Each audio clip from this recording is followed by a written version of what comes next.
Hello, everyone. HELEVORN here.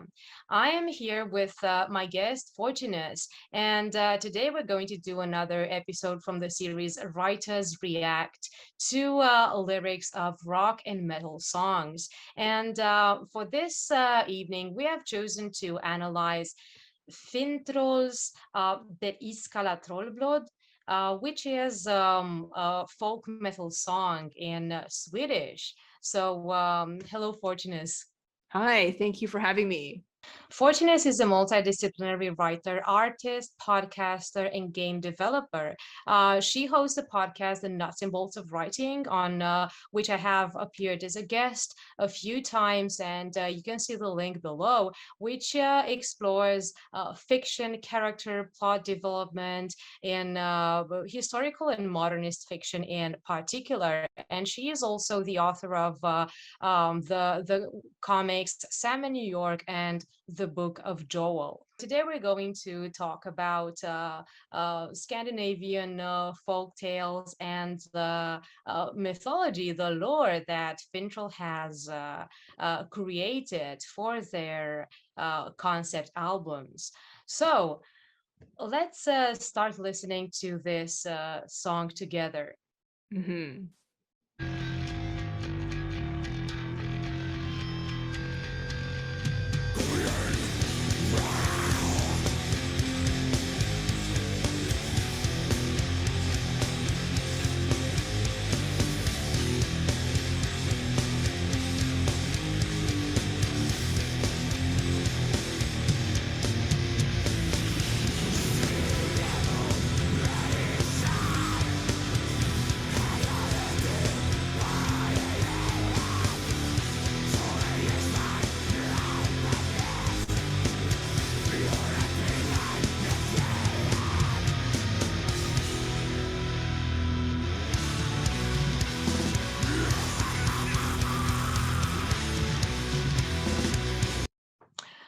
So this already starts like a very Viking metal song because we see here there is talking about a battle that rages until sunrise, and blood is seeping into the earth. So we have this warrior environment, which is very characteristic of Viking metal. But here, instead of Norse pagans fighting the Christians, as we often see in Viking metal lyrics, or instead of adventurers who set out to raid and conquer, we will learn that this is a very different race because they are fighting against men, against humanity, and these are trolls, like the name Finntroll suggests, and they are fighting against humans. hmm I thought that was very interesting, and maybe we can interpret this typical metal sound of them snarling, like, as kind of like what the trolls sound like, right? I mean, Oh, usually it is for yeah. Viking warriors themselves to show how badass they are, but here I think we can interpret it as them being non-human in a sense, like a very literal sense that they are not human, and kind of trying to see what they can do against man. And they are raging until sunrise, which fits with the sound of snarling and hissing and growling. That's actually a great interpretation. I did not really think about that, but you are right indeed. So they create this whole lore against their band, well, for their band and their concept. So I know that the band members explain the whole concept as being inspired from Scandinavian folk tales, particularly a Finnish legend, which was about Swedish priests going into Finland in order to preach Christianity. And there they met wild men or several wild men, I don't really remember, which they likened to trolls. So they came back to Sweden with stories of the Finntroll, the Finnish troll. Oh. So this is where the idea came from. And I think that this is really brilliant because, of course, we always see in Viking metal this kind of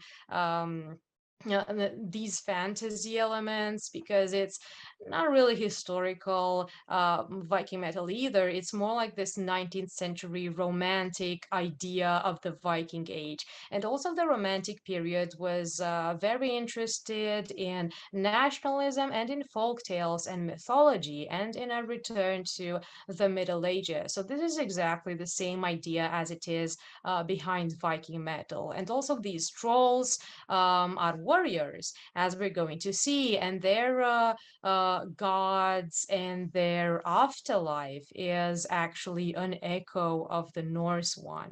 So let's keep listening and see what else we discover about this war.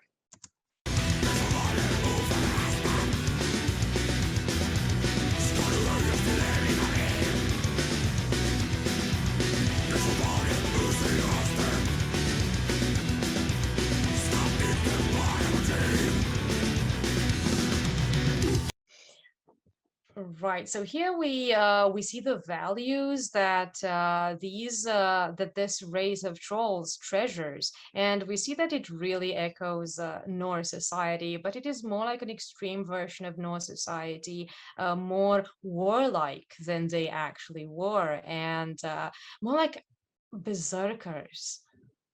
I think so too. You know, they are very, for the lack of a better word, very martial based. You know, they really value the idea of taking down the enemy, and you know, they talk about fearsomeness as one of their most important values. They are saying here, those who were the most fearsome will now be taken to eternal life. Those who were the most furious will no longer be without a home. So this suggests that people, well, the trolls who are the most furious will be rewarded not only with an eternal life, but also with a home. And people who are considered cowardly, who don't fight against man in the way that they want them to, won't have a home. You know, they are, maybe they will have their homes taken away from them as punishments even. That's true, exactly. So this is what is rewarded: the fury, the rage, the fighting, and this also sends us to the idea of an afterlife, and this is exactly what we're going to listen further on.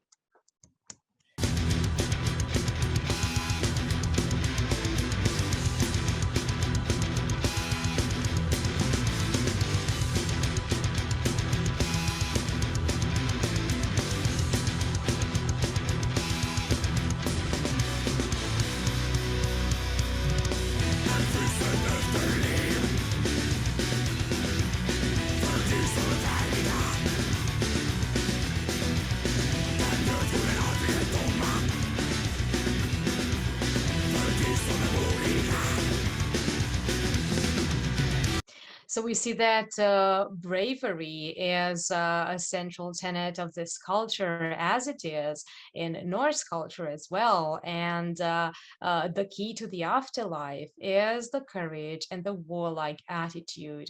And this, of course, echoes Valhalla, Valhall, as it was called in Old Norse, which was an afterlife where warriors were rewarded with eternal life at the site of Odin. So this is exactly what the trollish society has as well. Absolutely, especially with, you know, the mead horns are never empty.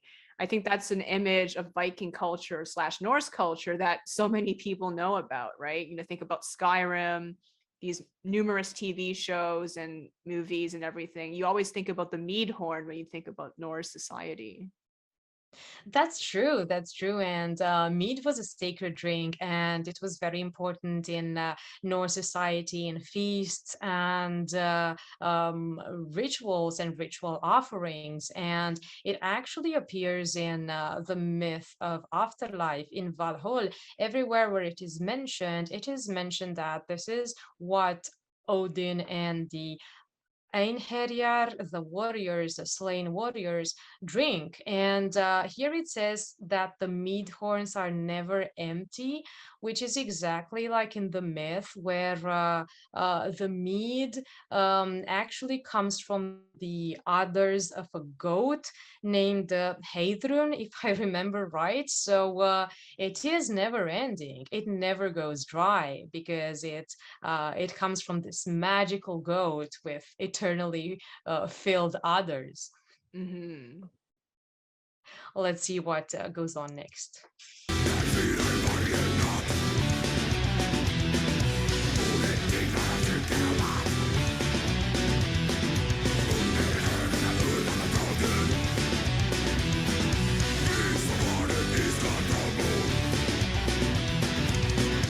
So the parallel here is even more striking. We even have a god here named Rivfader, who is the chief of the trolls, just as Odin was the chief of the gods in Norse mythology. And he is the one who sits at the head of the table, and all the other trolls who fell in battle are his guests in afterlife and at his eternal feast. Hmm. And in Valhall, not only was drink abundant, but also the food, because it came from a boar or a pig, Sehrimnir, who was killed every night before the feast, and he was reborn the next day, only to die again and again and to Oh my feed all the gosh. warriors.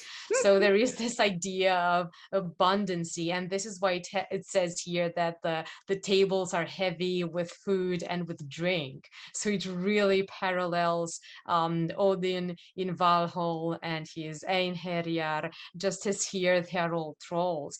And also Rivfader means father of the wounded. So this really parallels Odin as well. Exactly. That was definitely something I was thinking about. It feels exactly like the Norse society in so many ways, only with the fantasy elements. And instead of fighting the Christians, right, it would be them fighting the humans. And that kind of parallels how I guess a lot of these Christian priests, like you talked about, basically thought of a lot of pagans as almost like supernatural, especially if they had magic. And a lot of Finns, especially via the other Scandinavian societies, they were seen as having more magical powers than the Norse or the Swedes, for example. That's very true. So the Christians always associated the idea of non-Christian with magic. So pagans were believed to have this evil or dangerous kind of magic. So yes, this is how the myth of trolls was probably born. Right, so Finntroll makes use of these elements of folklore, and they develop their own folklore, which is fantasy based on it. So it's quite original if we think about Mhm. it. Yes.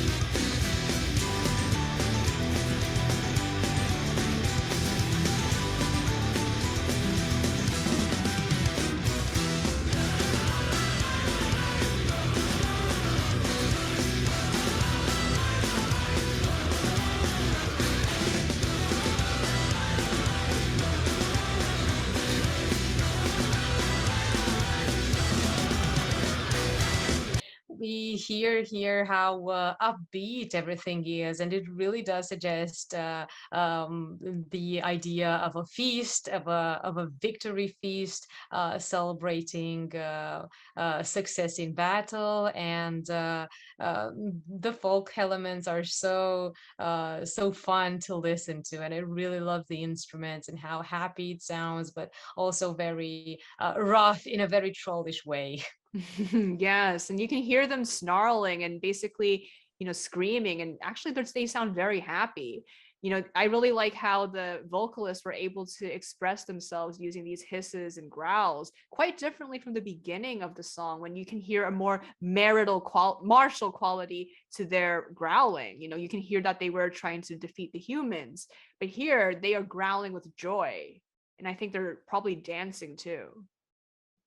That's true, and they have some other songs, but instrumental songs, but also with a bit of vocalizing or yelling, which is really really fun to listen to. It's so theatrical, and this is one of the things that I really love about metal, how theatrical it can be. It's really artistic, I must say, even though to someone who doesn't really listen to metal, it may sound um that the screaming is gratuitous or doesn't make sense. This is what I've been told a lot of times. But why are they screaming? Well, here you can understand why. It's supposed to be trollish and it fits perfectly. Exactly.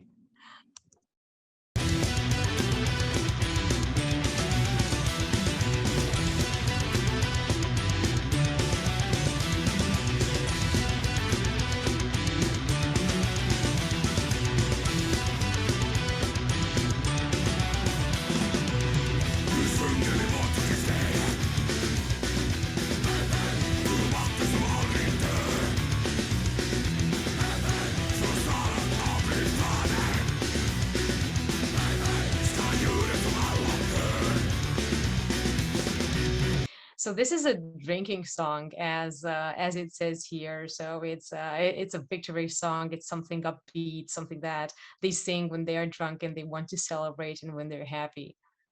Exactly. And this really does sound like, more of Odin, Rivfader as Odin, because, they're talking about the power that never dies from the halls of Rivfader, echoes the sound that everyone hears. So, it really gives that Valhalla feel again. Yes, and it's powerful feel, the idea that he is a god and now they are under his protection. It is really empowering to listen to. hmm Let's hear the last stanza.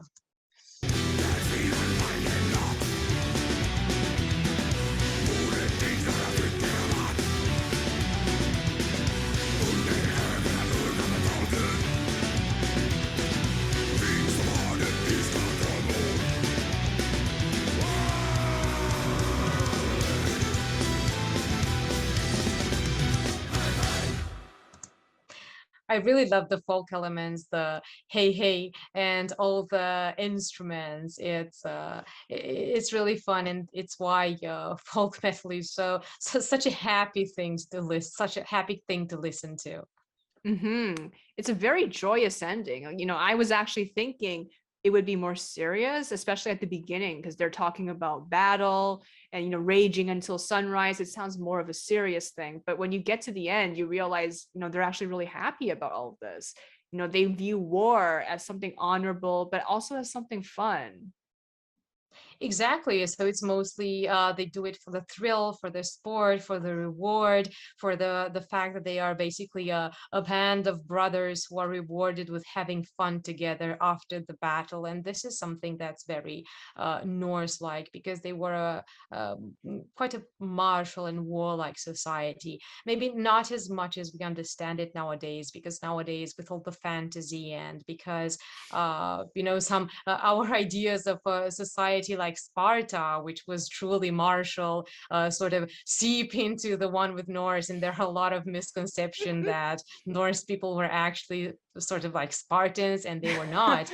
But at the same time, they did have a lot of values of courage and honor. And with Finntroll, we totally see that. And like you said, it's not really something riveting, the battle and something tragical, but it's not even about rage. It's about feeling good and doing something that matters with your warrior brothers.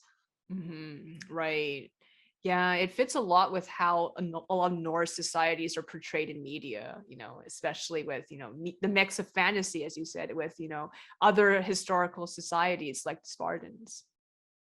That's very true, and because they are supposed to be trolls, so it's not historical. In this way, you avoid inaccuracies, which are quite bothersome in a lot of popular fiction that contains Vikings, right? So this is really nice and original, and they have a lot of stories that are interconnected, especially in their first three albums, and this is one of those early albums. And there they have even recurring characters that are two priests.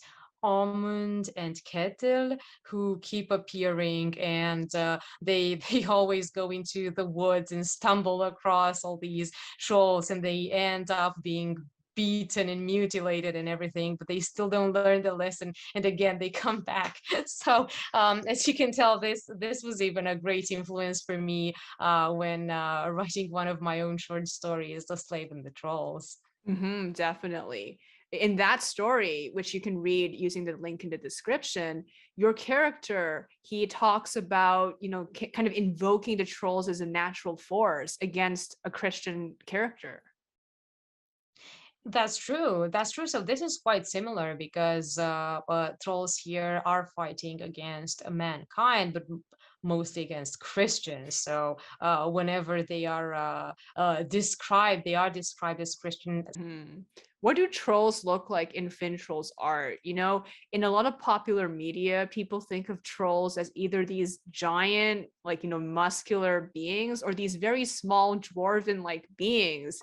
Either way, they look very unhuman and also quite unlike the nature spirits that we talked about trolls as being in an episode of my podcast, right? So, what exactly are the trolls and how are they portrayed in Finntroll? Well, they do have pointy ears, but they are neither really giants nor small. They are sort of human sized, and they have pointy ears, and they look quite wild and unkempt and with, with a lot of piercings. And it's really, really fun. It's really a treat to see Finntroll live and to see them actually in troll costumes because they put on their ears, and it's so fun and so theatrical. Yeah, it is fun. I mean, this is quite different from the other metal band that we've reviewed, Arcona, which doesn't have as many supernatural elements, if any at all, just, I guess general mythological concepts. But here, Finntroll really, really adds a lot of fantasy into their music and even into their own costumes.